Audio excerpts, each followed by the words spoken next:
the game is so dynamic and changing constantly, right? Every team fight, every hero, totally different feel. Right. Everything feels different. So the reason why autopilot is so bad in Overwatch is because every single fight requires a different decision or a different adjustment from you. Say is that we might see that you tend to autopilot and shoot tanks when you know you shouldn't. I feel like, dude, I have such a bad problem with that. That's one of my other big points that I wrote down was like, I need to learn how to not be so forgetful because like when I'm not in game, I understand like the flow of it really well. But then when I get in game, I like the autopilot just comes out a lot of times. There's times where I'm thinking, but it's like I hear what you're saying. What is autopilot? Well, autopilot is just defaulting. I mean, autopilot equals default. That's a great way. We've lost 3 fights. I'm down 1. I'm gonna run it up main again. Right. You're doing you're doing what's comfortable. You're going back with how you would play if you were really tired. Just kind of going through the motions. Yeah, you're not gonna stack with your tank because you probably have enough wherewithal or game sense inside to tell you you need to be flanking a soldier often.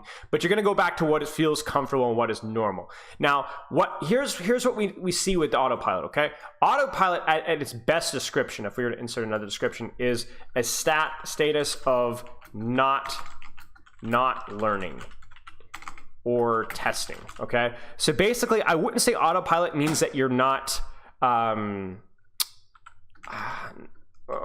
also let's say not fully engaged. Okay, so basically what that means by autopilot, if we were to like transition it to anything other than Overwatch, is I remember the whole driver's ed thing. Highway hypnosis, how dangerous it is. Highway hypnosis. You never want to be fully autopiloting while driving a car, right?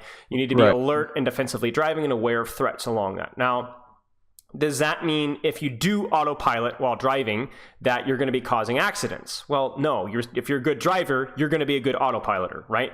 But it just does mean that anything new, different, or out of the ordinary, you're going to be responding to either too slowly or you're going to be responding to poorly. In other words, a guy cuts in front of you, you're not expecting that, you might react poorly or you might react slowly to that. However, if everything goes as planned, you're going to play okay. Now, I like that analogy, it's good. The problem with that is that when you get into Overwatch, what happens on your screen is not like driving, right? Where it's driving, if you autopilot, it's not great, but you're probably going to be, most of the time, most people don't have life or death incidents on a daily basis while driving.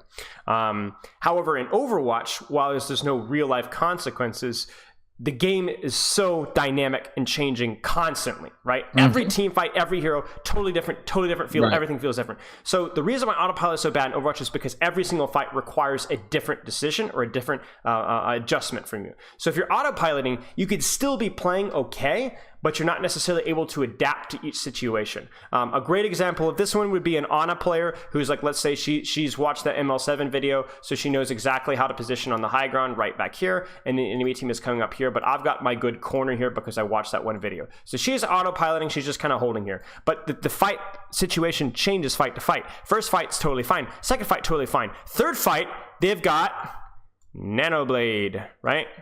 Now all of a sudden, where should she be positioning? I know you're not an auto player, but what do you think? I mean, I would say further back. I mean, further back, or even hiding. Yeah. Totally different. Right, or, doing something weird, right? You'd be surprised how much hiding for 3 seconds can change like what happens to you in a team fight. Exactly. But it's weird behavior. You see that? It's unorthodox. It's not something that you normally think about, and that's why autopilot is bad. Autopilot is really bad at helping you prepare and learn and grow through unorthodox and weird situations. And the problem with that is, as we said, Overwatch is chock full of weird and unorthodox situations. So you have to be constantly adjusting. So then the question is then how do I break autopilot? Well, one of them is to not say don't autopilot, right? Don't autopilot, right? They always say that with like addiction, right? The goal is not to say don't do this, is to say don't do that and do this instead. So the first thing is to say, yeah, don't autopilot, right? There's things like we talk about, let me get this little text here thing.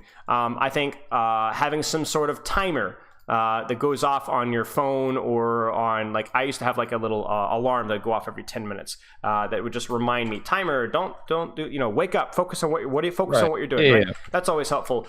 Taking time between breaks between games to make sure that you're mentally focused, right? Make sure that you're getting the mental reset you need between games, even if it's just getting up and walking around. Refresh, get some sun, move your arms a little bit, move your legs a little bit, drink some water, focus up, remind yourself what you need to be focusing on. That's great. Okay. Other thing is enough sleep? How's your mental energy and focus? Sleep is the most important thing you could do for mental energy and the ability to focus. That's why when we autopilot, it's often when we're tired, right? We don't have that mental energy to react and respond to new situations. I mean, honestly, this one is kind of corny, but having fun. If you're enjoying what you're doing, see, I think that's a good one. No, I think that is a good one because I've noticed a lot of games where you're so hyper focused on like, we need to win this game. I need to get like you lose those games. Yes. You lose those games. Yes. But the games where you're like, why am I winning this game with this like 4 stack of people kind of like soft throwing the game, right? Like it's almost like a flow state, you know, like you get into a flow state when you're just having fun, and it's not necessarily you caring enough. It's sometimes, like you said, caring too much can also often be a distraction. But yeah, these are like the 4 tangible things of how you just stop autopiloting. But then what I would say is, instead of focusing only on the red and how to not autopilot, well, then what would prevent you? What is something that you could be doing instead? Well, then that's where we start thinking about, okay, instead of autopiloting, not autopiloting, let's put focus on what you should be thinking about. So have actionable goals. So when I go into a game, it shouldn't just be don't autopilot. It should be don't autopilot and focus on something, right?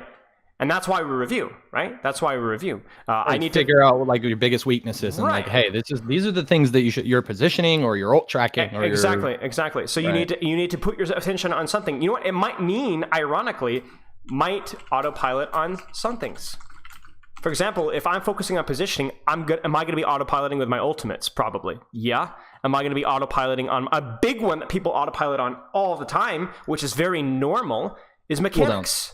And cooldowns. Well, cooldowns too. Yeah, cooldowns too. But mechanics, right? People aren't always thinking about your aim. And that's normal. That's normal. That's not even necessarily a bad thing. That's kind of what you want to be doing. But if you are focusing on one thing and you're autopiloting on other things, that's normal. For example, when I'm driving and I'm driving fully focused, I'm autopiloting on my breathing, am I not? I'm autopiloting on my posture, am I not? Right? That's how life works, okay? So you have to prioritize what you don't want to autopilot on. So I would say that's the number one. I mean, really, that's it to me, to be honest with you. Is if you were to say, this is how you prevent the general fatigue and negative autopiloting right here. And this is how you actually get direction on what to do while you're doing these things. Don't use these to help break autopilot, but then use this as the replacement for autopilot. If that kind of makes any sense. So don't drink, don't smoke, don't do heroin, do exercise. Oh man, all right, yeah, I gotta throw it all out, dude. And do exercise. Like the green is it, right? And that's kind of like and that's why we review. That's why we look at these things. It's not just it's to break the cycle, hopefully, so that we see some sort of return on investment.